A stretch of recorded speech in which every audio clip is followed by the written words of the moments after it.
नमस्कार साथियों, आप देख रहे हैं जगत महान न्यूज और मैं हूं आपके साथ तेजवीर सिंह। साथियों, लोकसभा चुनाव की सरगर्मियां तेज हो चुकी हैं और सभी पार्टियां अपनी तैयारियों में जुटी हैं। लेकिन अगर इन तैयारियों की बात करें तो भारतीय जनता पार्टी जो है इन तैयारियों में सबसे आगे निकलती दिखाई दे रही है, जिसको देखते हुए आज प्रदेश के मुख्यमंत्री मनोहर लाल ने सभी 90 विधानसभाओं के कार्यालयों का उद्घाटन किया है। इस उद्घाटन के दौरान हमारे साथ एक नेत्री हैं जो लोकसभा सोनीपत से हैं, वो हमारे साथ मौजूद है, रीना शर्मा जी। रीना शर्मा जी लगातार जो है महिलाओं की आवाज उठाती रहती हैं, दबे कुचलों की आवाज उठाती रही हैं और हर कार्यक्रम में बढ़ चढ़कर भाग लेती रही हैं। आइए इनसे जानते हैं कि अब की बार आम कार्यकर्ता भी जो लोकसभा चुनाव लड़ने की बात कर रहा है तो ये किस बिना पर अपनी दावेदारी ठोक रही हैं। ये भी इनके मन में भी लोकसभा चुनाव लड़ने की एक सोच है। रीना जी, सबसे पहले आपका स्वागत है। नमस्कार जी, आपके सभी दर्शकों को मेरा नमस्कार।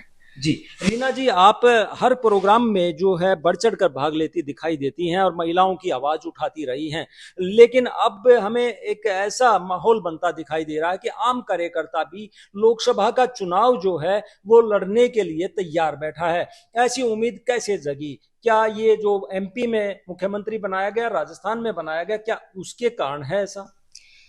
देखिए, भारतीय जनता पार्टी एक ऐसी पार्टी है जिसमें एक आम कार्यकर्ता भी लोकसभा का चुनाव हो या विधानसभा का चुनाव हो, उसको लड़ने का सपना देख सकता है।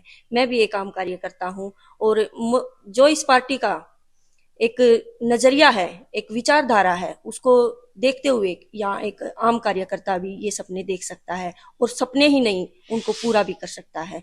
और जहां तक लोकसभा की बात है, मैं उसके लिए पूरी तरह से तैयार हूँ। अगर मेरे को मौका मिलता है तो मैं लोकसभा चुनाव जीत कर भी दिखाऊंगी। जी, रीना जी, आप महिला होने के नाते महिलाओं की दिक्कतों को समझती होंगी और इस क्षेत्र के लोगों को आप लगातार क्षेत्र में घूमती रहती हैं तो आपको इस क्षेत्र की समस्याएं भी पता हैं। तो आपको क्या लगता है कि जो वर्तमान सांसद हैं वो बहुत सारे काम उन्होंने किए होंगे लेकिन फिर भी कुछ बचे होंगे, तो क्या सोचती हैं इस क्षेत्र के बारे में, लोकसभा सोनीपत के बारे में? सोनीपत लोकसभा क्षेत्र में काफी काम हुए हैं, लेकिन अगर जहाँ कुछ कमी रह गई है उनको पूरा करने का काम किया जाएगा। 10 साल हो गए मोदी सरकार को आए हुए और उसमें बहुत सारा आपने देखे हैं कि हाईवेज निकल रहे हैं और भी रेल कोच फैक्ट्री है, उसका भी काम हुआ है और भी बहुत सारे काम हुए हैं, लेकिन जहाँ कुछ भी कमी रही है उसको पूरा करने का प्रयास किया जाएगा। भाजपा जो है राम लहर पर सवार होती दिखाई दे रही है और राम के मंदिर बनने के बाद, प्राण प्रतिष्ठा के बाद पूरे प्रदेश में, देश में जो है राम लहर है। तो क्या आपको लगता है कि उसका असर भी लोकसभा चुनाव में दिखाई देगा? बिल्कुल, राम मंदिर बनाना एक ऐतिहासिक फैसला है, क्योंकि ये 500 वर्षों का जो संघर्ष है उसका एक नतीजा है कि आज राम मंदिर की प्राण प्रतिष्ठा अयोध्या में हुई है। एक राममय माहौल है, राम राज्य की स्थापना करने का प्रयास किया जा रहा है। जैसे राम राज्य के समय लोग सुखी थे, हर वर्ग सुखी था, उसको की तरज पर आगे काम किए जा रहे हैं।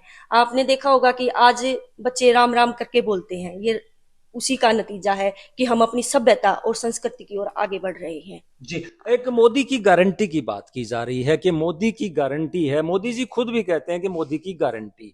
तो ये गारंटी क्या है? मतलब लोग तो कह रहे हैं, विपक्ष तो हमलावर है कि गारंटी तो सभी जो है फ्लॉप हो गई, कोई पूरी हो ही नहीं पाई। देखिए, मोदी जी की गारंटी की 100% गारंटी है। जो उन्होंने कह दिया वो करके दिखा दिया। आप चाहे देखो, धारा 370 उन्होंने हटा कर दिखाई। उन्होंने राम मंदिर के लिए बोला था, उन्होंने राम मंदिर का निर्माण करके दिखा दिया। और भी महिलाओं के लिए आरक्षण बिल लेकर आए, गरीबों के लिए उन्होंने ऐसी ऐसी योजनाएं चलाई और उनको क्रियान्वित करके दिखाया। जहां तक किसानों की बात है, एक गरीब किसान को उन्होंने सम्मान निधि के तौर पर 6,000 रुपए की राशि देकर उसका सम्मान बढ़ाया है। ये है मोदी जी की गारंटी। वो जो काम कहते हैं वो करके दिखाते हैं और बोलते बोलते नहीं, उसको जमीनी तौर पर, एक स्थायी तौर पर नहीं, बिल्कुल एक हर क्षेत्र में बिल्कुल उसको पूरा करके दिखाने का काम मोदी जी ने किया लेकिन है। किसान जो है आज शंभू बॉर्डर पे बैठे हैं, खनौरी बॉर्डर पे बैठे हैं, एक किसान की मौत भी हुई है। तो क्या किसान इस बार में नाराज नहीं है उस मुद्दे को लेकर? देखिए, सरकार अपनी तरफ से पूरा प्रयास कर रही है। आपने भी देखा होगा कि चंडीगढ़ में 4 बार बैठकें हो चुकी हैं, 3-3 मंत्रियों के साथ बैठक हो रही है, उनको बनाने का प्रयास किया जा रहा है। एमएसपी की जो गारंटी है उसके लिए प्रोसेस चल रही है, कुछ काम होने में थोड़ा समय लगता है, लेकिन उसको जो काम है किसानों को बिल्कुल संतुष्ट किया जाएगा, जो उनकी मांग है उनको पूरा करने का प्रयास किया जाएगा। लेकिन विपक्ष की अगर बात करें तो विपक्ष हमलावर है कि प्रदेश में अपराध बढ़ा है, घटा नहीं है, तो आपका क्या सोचना है? आप देखेंगे कि पहले की सरकारों में जो इस तरह का गुंडागर्दी थी, ज्यादा थी, आज उसका ग्राफ काफी हद तक कम हुआ है। और जो प्रशासन है, सरकार है, उस पर तुरंत कार्रवाई कर रही है, उनको सजा भी दी जा रही है और प्रशासन अपना पूरा प्रयास कर रहा है कि जो इस तरह के काम करे उनकी सख्त से सख्त कार्रवाई की जाए।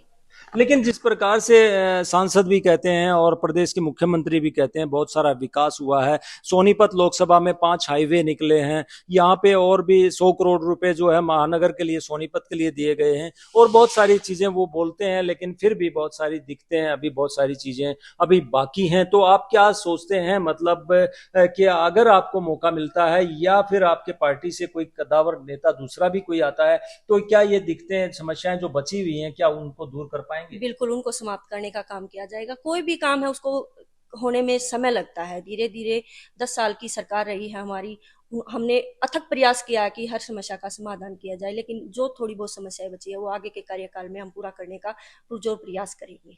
आप महिला हैं और महिला होने के नाते दावेदारी भी ठोक रहे हैं, बहुत कम चेहरे दिखाई दे रहे हैं सोनीपत लोकसभा में जो महिलाएं दावेदारी ठोक रही हों, तो आप कैसे मतलब देखते हैं कि अपनी दावेदारी को कि प्रधानमंत्री जी, मुख्यमंत्री मनोहर लाल जी और जो पार्टी नेतृत्व है वो आपको मौका दे? देखिए, भारतीय जनता पार्टी एक ऐसी पार्टी है जिसमें महिलाओं के सम्मान के लिए, जहां महिला सुरक्षित महसूस करती है अपने आप को, और मोदी जी ने तो जो महिला आरक्षण बिल पास किया है उसमें 33% महिलाओं को आरक्षण मिला है। उसके बाद हर महिला को एक उत्साह हुआ है कि भाई हम भी आगे बढ़े, एक चूल्हे चौके से बाहर निकले, देश का नेतृत्व करें, हम भी संसद में बैठे, विधानसभा में बैठे और देश के जो अहम फैसले हैं उनमें अपना योगदान करें, ताकि कि आने वाला समय है जो हम भी भारत को आत्मनिर्भर बनाने में अपना योगदान दे सके। जी, क्या आपको पूरा भरोसा है कि अब की बार महिलाओं को मौका मिल सकता है लोकसभा सोनीपत से? देखिए, ये पार्टी हाईकमान का फैसला है, वो जिसको भी मौका देंगे हम उसके साथ हैं। मुझे मौका देंगे तो मैं उसके लिए भी तैयार हूँ, और किसी साथी को मौका मिलता है तो हम उसके लिए भी हमेशा तैयार हैं। तो ये बहुत ही सुलझी हुई नेत्री रीना शर्मा जी, जो हर मुद्दे पर बेबाकी से इन्होंने जवाब दिया है और ये अपनी दावेदारी ठोक रही हैं, और दावेदारी ठोके भी क्यों ना, क्योंकि जिस प्रकार का माहौल भाजपा में बना हुआ है उससे आम कार्यकर्ता के अंदर भी एक उम्मीद जगी है। ये तो आने वाला समय बताएगा कि सोनीपत लोकसभा से किस दावेदार को भाजपा टिकट देती है। जगत महान न्यूज के लिए गोहाना से तेजवीर सिंह, नमस्कार। Heart. Heart is the pumping organ of our body. Here we explain blood circulation through heart. Blood circulates 2 times through the heart. Firstly, the deoxygenated blood enters into right atrium through superior vena cava, and then it enters into right ventricle by crossing tricuspid valve. After that, deoxygenated blood goes to lungs for oxygenation through pulmonary artery. After oxygenation, oxygenated blood enters into left atrium through pulmonary vein. From left atrium, oxygenated blood enters into left ventricle through bicuspid valve. Now, oxygenated blood enters into aorta, and the oxygenated blood distributes itself to all body parts and organs.